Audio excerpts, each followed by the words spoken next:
Good morning. In the series of biochemistry classes, today we will study structure. We have to study structure and classification of protein. Today we will deal only with the structure of protein, and in next class we will deal with the classification of the protein. This class is for BSc Part 3 Honours student, Zoology Honours student for the chapter Biochemistry in paper 5. We have already studied the structure of amino acid, carbohydrate, lipid, and now the last one, the structure of protein.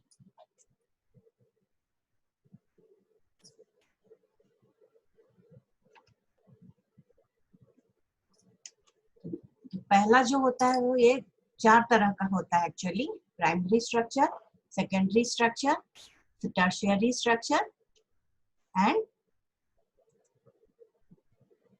Quaternary structure. हाँ, तो ये primary structure में हम लोग क्या देखते हैं कि the primary structure of the protein consist of the amino acid. Protein क्या है? Protein is the polymer of amino acids, a long chain polymer of the amino acids. We have already studied amino acid. हम लोग amino acid पढ़े हैं, उसी का जो linked with the peptide bonds, ये amino acid लंबे चेन होता है. तो प्राइमरी स्ट्रक्चर ऑफ प्रोटीन में अगर वो लीनियर चेन होगा, लीनियर सीक्वेंस होगा, consist of amino sequence along the polypeptide chain. और अमाइनो एसिड्स कैसे ज्वाइंट होते हैं आपस में? पेप्टाइड बॉन्ड से. Because there are no dissociable proteins in the peptide bonds, the charges on the, एक तरफ एन टर्मिनल होता है, हम लोग पढ़े थे, एक तरफ एन टर्मिनल होता है, दूसरे तरफ कार्बोक्सिल टर्मिनल होता है.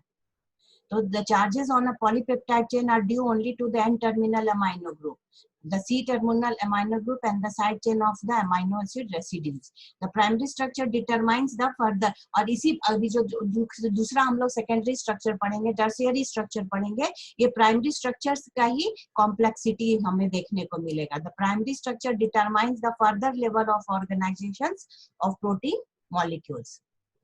देखिए प्राइमरी है, देखिए ये एन टर्मिनल है, ये सी टर्मिनल है. Methionine, arginine, leucine, alanine, valine, फिनाइन, एलानिन, ये सारे अमीनो एसिड्स के सीक्वेंस हैं. और ये the sequencing of the amino acid ये क्लियर करेगा कि वो कौन सा प्रोटीन बनेगा. बिकॉज प्रोटीन 20 अमीनो एसिड हमारे पास है, सिर्फ 20 अमीनो एसिड्स में से इतने सारे प्रोटीन्स बनते हैं. तो 20 अमीनो एसिड्स के सीक्वेंस डिसाइड करेंगे कि वो किस तरह का प्रोटीन बनेगा. तो primary structure of protein refers to the total number of amino acids and their sequence. Primary structure में कितने अमीनो एसिड्स हैं और किस सीक्वेंस में है, और वही वो डिटरमाइन करेगा, सीक्वेंस डिटरमाइन करेगा कि वो एक पर्टिकुलर प्रोटीन है.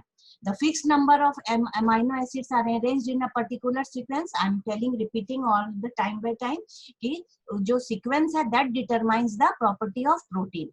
The sequence of amino acids in the protein determines the biological role. What is their biological role? Different proteins have different sequence. अब मैंने अभी भी कहा था कि different protein में सिर्फ sequencing difference होता है amino acids का. Therefore, the study of total number and the sequence of amino acid is the in a protein is the study of primary structure. तो हम लोग जब इसके sequencing बहुत जरूरी है, क्योंकि हर प्रोटीन का सीक्वेंसिंग अलग होगा. तो therefore the study of total number, तो कितने नंबर है, जैसे इंसुलिन में कितने नंबर है, एक चेन में 29 होता है, एक में 21 होता है, एक में 30 होता है. तो वो नंबर भी बहुत जरूरी है कि उस प्रोटीन में कितने नंबर ऑफ अमीनो एसिड्स हैं और उनका सीक्वेंसिंग कहाँ है. And this will determine the primary structure of protein. Now primary structure differentiate normal protein from abnormal one. Normal जैसे normal adult hemoglobin HB है, उसमें हम लोग अभी देखेंगे वो quaternary protein है जिसमें 2 अल्फा चेन और 2 बीटा चेन रहता है. और हर चेन में each alpha chain has 141 amino acids and each beta chain has 146 amino acids arranged in a specific sequence. तो any change in the sequence, अगर इस सीक्वेंस में सीक्वेंसिंग में जरा सा भी चेंज होगा, तो अभी हम लोग हेमोग्लोबिन का एग्जांपल ले रहे हैं, तो हेमोग्लोबिन वो जो है अगर सीक्वेंसिंग चेंज होगा तो वो एबनॉर्मल हो जाएगा. because it will be not a normal.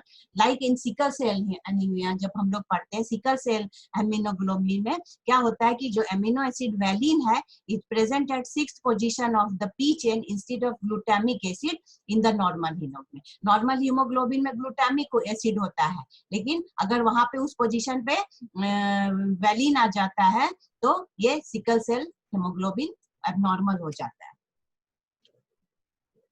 Secondary structure में इट रिफर्स, अब क्या है ये मान लीजिए ये था हमारा प्राइमरी स्ट्रक्चर. ऐसे अगर इसी में फर्दर ट्विस्टिंग हो जाता है इस टाइप से, अगर ट्विस्टिंग हो जाता है तो ये सेकेंडरी स्ट्रक्चर बनाता है.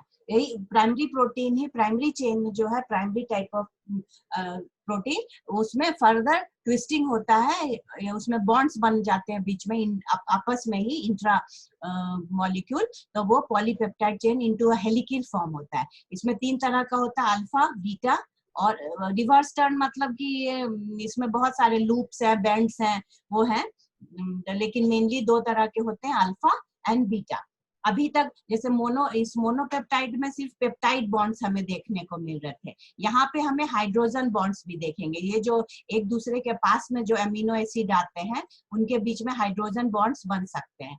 तो ये जो स्टेबिलिटी है इस अल्फा हेलिक्स की, वो is due to the hydrogen bonds in between. ये देखिए आप अल्फा हेलिक्स का यहाँ पे देख सकते हैं. Alpha means the first structure. Alpha और बीटा में यहाँ पे कंफ्यूज नहीं होना है कि अल्फा कहीं कोई पोजीशन का नाम तो नहीं है. क्योंकि ये पहले डिस्कवर हुआ था इसलिए अल्फा, और बीटा प्लीट्स है इसके बाद डिस्कवर हुआ था इसलिए उसको सेकेंडरी या बीटा प्लीट्स कहते हैं. तो salient features of this structure as the polypeptide is twisted or coiled. ये देखिए पॉलीपेप्टाइड ऐसे ट्विस्ट हो जाते हैं एक एक्सिस में, बीच में एक एक्सिस के ऊपर ये आपस में राइट हैंडली ट्विस्टेड होते हैं. And the distance between each turn, जो ईच टर्न का डिस्टेंस है वो 5.4 एंगस्ट्रॉम होता है.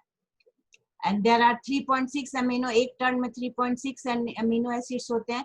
The R groups are seen protruding out of the helix. R group में हेलिक्स के बाहर जो है ये आर ग्रुप आपको प्रोट्रूडिंग देखिए बाहर साइड में आर ग्रुप है ना, आर ग्रुप ये बाहर की साइड में होता है. तो there are intrachain hydrogen bonding within the hydrogen of amino group combines with the oxygen of carboxyl group. ये देखिए हाइड्रोजन बॉन्ड बन रहा है ना बीच में, यहाँ देखिए ये सब हाइड्रोजन बॉन्ड बन रहे हैं जो इस हेलिक्स को, ये अमाइनो ग्रुप के अमाइनो ग्रुप का हाइड्रोजन के साथ और ऑक्सीजन कार्बोक्सिल ग्रुप के ऑक्सीजन के साथ ये बनाता है. This type of structure is finally found in many proteins in combination with other structures. Keratin में हेयर प्रोटीन है जैसे, उसमें आपको ये मिलता है. Now beta pleated, the second type of secondary protein is beta pleated. अगर प्लीट्स में हो ऐसे ऐसे करके प्लीट्स में कोई, इसमें एक्चुअली क्या होता है 2 चेन होते हैं, 2 के बीच में बॉन्ड्स बनते हैं. अल्फा में क्या था, हाइड्रोजन बॉन्ड्स जो है 2 मोनो में बनते हैं, तो ये प्लीट लाइक स्ट्रक्चर होता है. अल्फा में क्या होता था, एक ही पॉलीपेप्टाइड चेन के अंदर हाइड्रोजन बॉन्ड्स बन रहे थे ऐसे ऐसे, ठीक है. इसमें 2 पॉलीपेप्टाइड चेन्स के अंदर. तो beta means the second and the structure described below was the second discovery. ये सेकंड डिस्कवरी इसीलिए इसको बीटा कहते हैं. इसके सेलिएंट फीचर्स क्या है, here the chain is not helical but zigzag. ये जिगजैग टाइप का स्ट्रक्चर होता है. द डिस्टेंस जो है ईच टर्न में 7 एंगस्ट्रॉम होता है. Polypeptide chains are arrange side by side in the form of pleats. Pleats मतलब प्लेट्स के रूप में, शीट्स के रूप में ये रहते हैं. The interchain hydrogen bonding between the chains and the each peptide group participates in the hydrogen bonding and the chains are anti-parallel to other. जो चेन है ये अगर इधर N है तो इधर COOH ग्रुप होगा, इधर N होगा, एंटी पैरेलल. रिवर्स टर्न होता है कि अपने आप में मान लीजिए यहाँ से ये चल रहा है, लूप चल रहा है, फिर ये टर्न ले लेता है. इसको हम लोग रिवर्स टर्न या बीटा टर्न भी कहते हैं. लूप्स भी फॉर्मेशन होता है. You just know the name, detail में आपको एमएससी में पढ़ना है ये सब.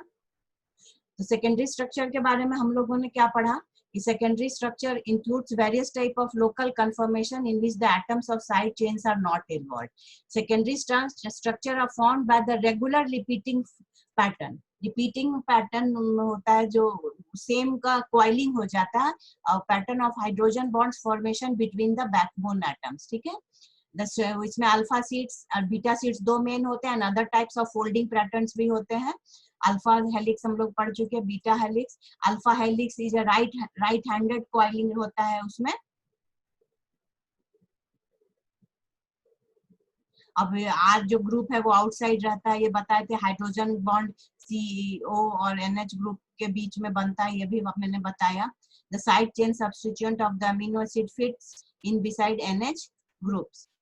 In the hydrogen bonding in beta sheet, it between strands, interstrand. मतलब बताए ये इंट्रा स्ट्रैंड था, मतलब एक ही स्ट्रैंड के अंदर में हाइड्रोजन बॉन्ड बन रहा था. और बीटा शीट्स में क्या होता है, ये दो स्ट्रैंड्स के बीच में, इसलिए इंटरस्टैंड. That is the difference between interstrand and intrastrand. Intra मतलब खुद के अंदर हाइड्रोजन बॉन्ड का फॉर्मेशन हो रहा था. इंटर मतलब in between two rather than within strands. ये जैसे ये इंट्रास्ट्रैंड हुआ अल्फा हेलिक्स में और इंटरस्ट्रैंड हुआ बीटा शीट्स में. The sheet conformation consists of pair of strands lying side by side. एक के बाद एक शीट्स के रूप में होता है. The carbonyl oxygen in one strand of hydrogen bond with the amino hydrogen of, ये तो उसमें भी था, कार्बोनिल का ऑक्सीजन और अमाइनो का हाइड्रोजन, ये दोनों मिलके हाइड्रोजन बॉन्ड बनाते हैं. And the two strands can be either parallel or anti-parallel. और जो दोनों स्ट्रैंड है वो एंटी पैरेलल भी हो सकते हैं और पैरेलल भी हो सकते हैं. Whether the strand direction N terminus to C terminus या N to C होगा या C to N होगा. The anti-parallel beta sheets is more stable due to the more aligned with hydrogen atom. जो anti parallel जो beta sheets होते हैं वो ज्यादा स्टेबल होते हैं क्योंकि वो हाइड्रोजन एटम से ज्यादा अलाइंड होते हैं. The tertiary structure of protein, the helical जो form of polypeptide folds into, अब और folding हो गई.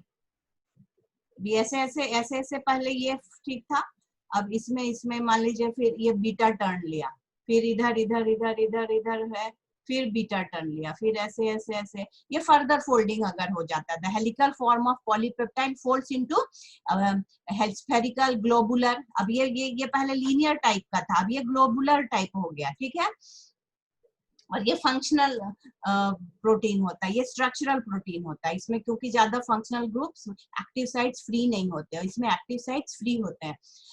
स्फेरिकल, ग्लोबुलर, एलिप्सॉइड और other conformation which called as the tertiary structure of protein.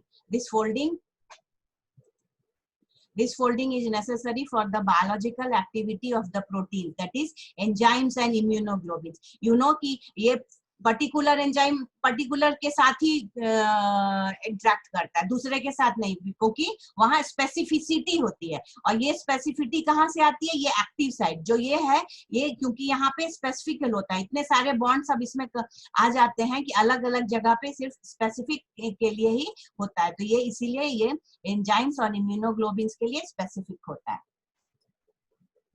तो इसमें हाइड्रोजन बॉन्ड्स, अब इसमें ज्यादा बॉन्ड्स मिलेंगे हमको, वहां तक हाइड्रोजन बॉन्ड्स भी मिलेगा, फॉर्म विद हाइड्रोजन बॉन्ड तो मिलेगा ही, आयनिक इंटरेक्शन भी मिलेगा, form between the acidic and basic amino acids. Acidic और बेसिक अमीनो एसिड्स के बीच में अगर इंटरेक्शन होगा तो आयनिक बॉन्ड भी मिलेगा.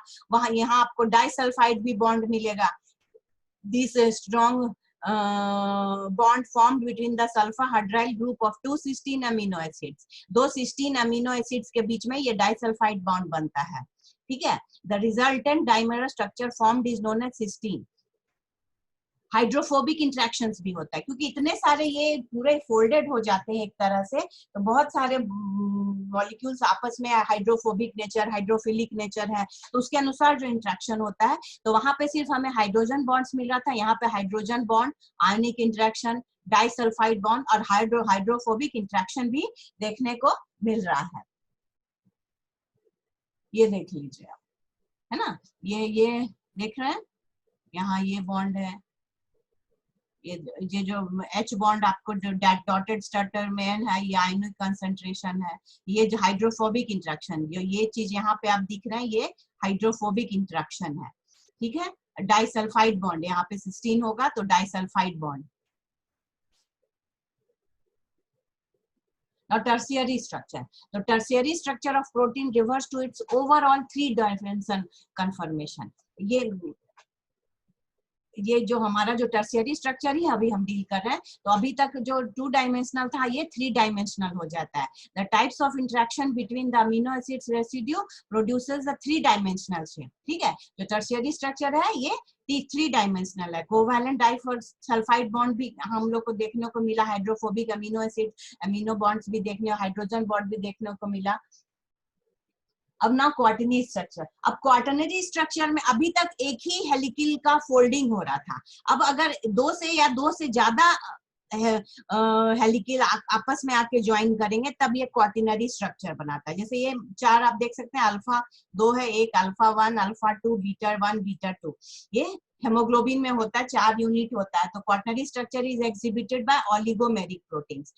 ओलिगोमेरिक प्रोटीन क्या होता है? विच हैव 2 और मोर पॉलीपेप्टाइड चेन. अभी तक तीनों में प्राइमरी, सेकेंडरी और टर्शियरी में एक ही पॉलीपेप्टाइड चेन था, उसका फोल्डिंग हो रहा था. अब इसमें 2 से ज्यादा अगर पॉलीपेप्टाइड चेन आएंगे तो क्वार्टरनरी स्ट्रक्चर बनेगा.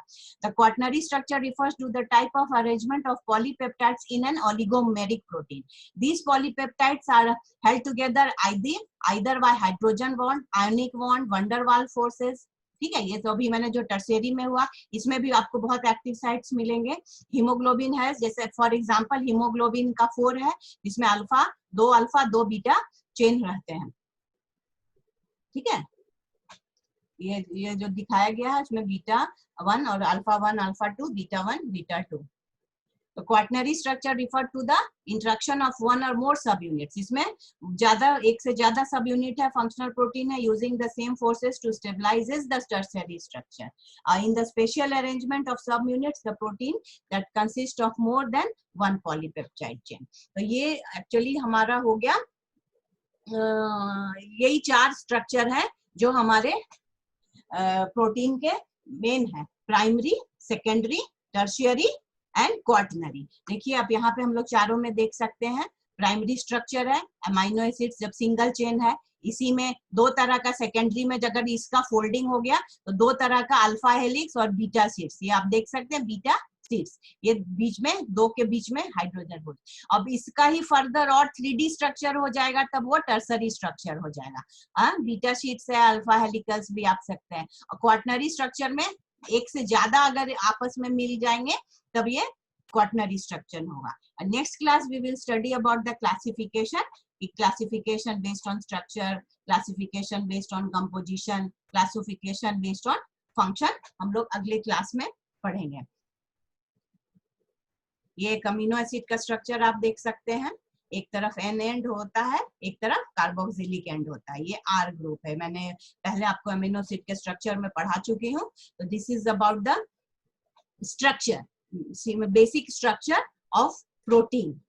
तो this is of primary structure, secondary structure, tertiary structure, quaternary structure. तो ये याद रखना है. इसमें हाइड्रोजन बॉन्ड होते हैं, इसमें हाइड्रोजन बॉन्ड, डाइसल्फाइड बॉन्ड, आयनिक बॉन्ड्स भी मिलेंगे और van der Waals फोर्सेस और हाइड्रोफोबिक इंटरेक्शंस भी मिलेगा. ये दोनों में, ये दोनों फंक्शनल प्रोटीन होते हैं क्योंकि इसमें बहुत सारे एक्टिव साइट्स होते हैं, स्पेसिफिक हो जाते हैं एंजाइम्स और उनसे इंटरेक्ट करने के लिए. Because every enzyme has its specific function. वो स्पेसिफिक प्रोटीन के साथ, कोई जैसे पेप्टिडेज है तो वो स्पेसिफिक प्रोटीन को डाइजेस्ट करने के लिए है, तो वो उसके साथ ही होगा. These occurs due to these presence of the active sites present in the structure of tertiary and quaternary structure of protein. So this is about the structure of the basic structure of protein. Thank you. In next class we will study about the classification of protein.